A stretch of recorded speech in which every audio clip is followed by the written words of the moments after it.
Bang, kalau pendaftaran perkara itu harus diajukan di pengadilan negeri yang sesuai domisili tergugat atau bisa di domisili penggugat. Baik, langsung kita bahas ya teman-teman semuanya.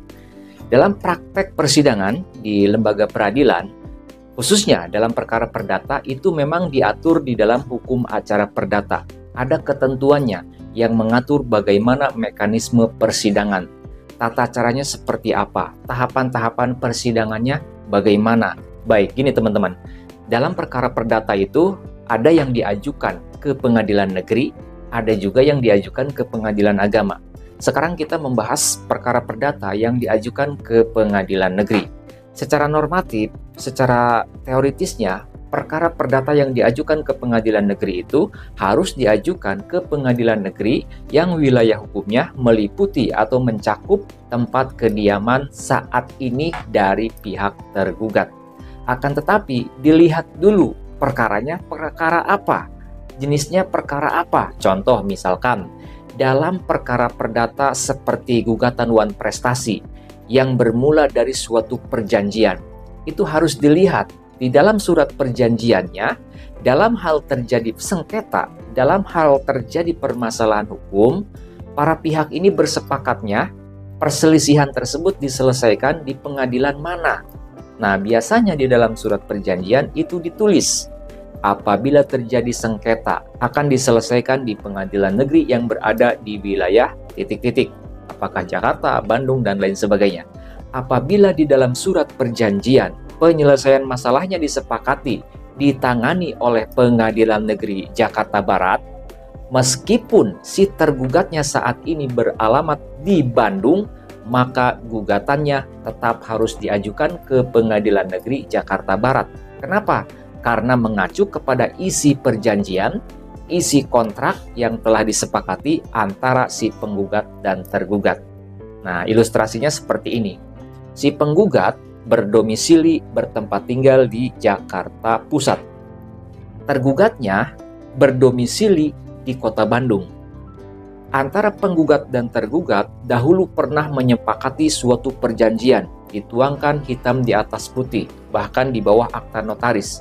Dan di dalam kesepakatan tersebut dituangkan dalam bagian akhir, apabila terjadi masalah, terjadi sengketa antara penggugat dan tergugat ini sepakat penyelesaian permasalahannya diselesaikan di Pengadilan Negeri Jakarta Pusat misalkan.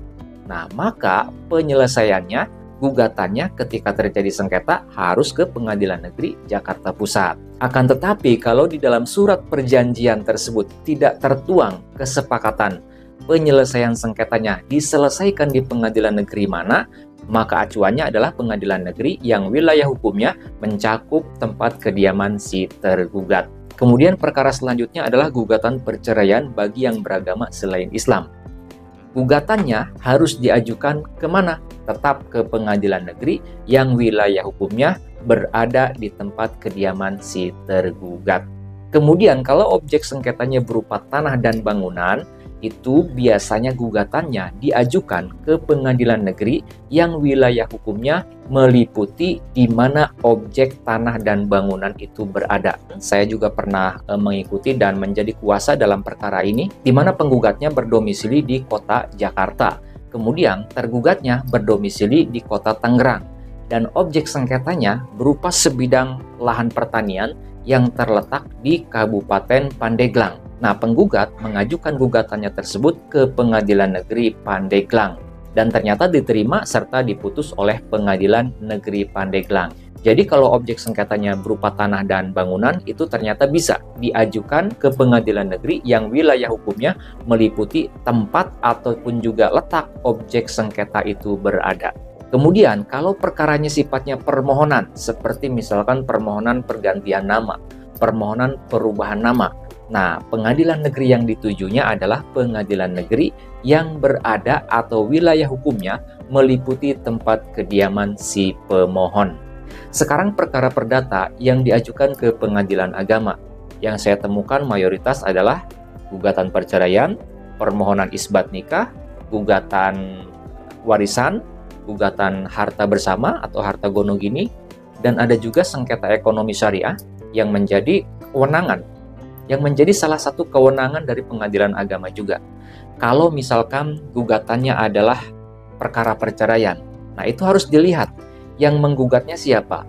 Kalau yang menggugatnya pihak istri, maka gugatan tersebut harus diajukan ke pengadilan agama yang wilayah hukumnya meliputi tempat kediaman si istri atau si penggugat. Sekarang dibalik, kalau yang mengajukannya pihak laki-laki, pihak suami, maka permohonannya tersebut diajukan ke pengadilan agama yang wilayah hukumnya meliputi tempat kediaman si istri. Tetap ya, kalau untuk perkara perceraian dalam peradilan agama, gugatan ataupun juga permohonannya diajukan ke pengadilan agama yang berada di wilayah tempat kediaman pihak istri. Sekarang kalau permohonan isbat nikah, kalau isbat nikah permohonannya diajukan ke pengadilan agama yang wilayah hukumnya mencakup atau meliputi tempat kediaman pemohon atau para pemohon. Nah, bagaimana kalau misalkan sengketanya berupa sengketa ekonomi syariah? Kalau sengketa ekonomi syariah biasanya itu merujuk kepada perjanjian, kepada kontrak.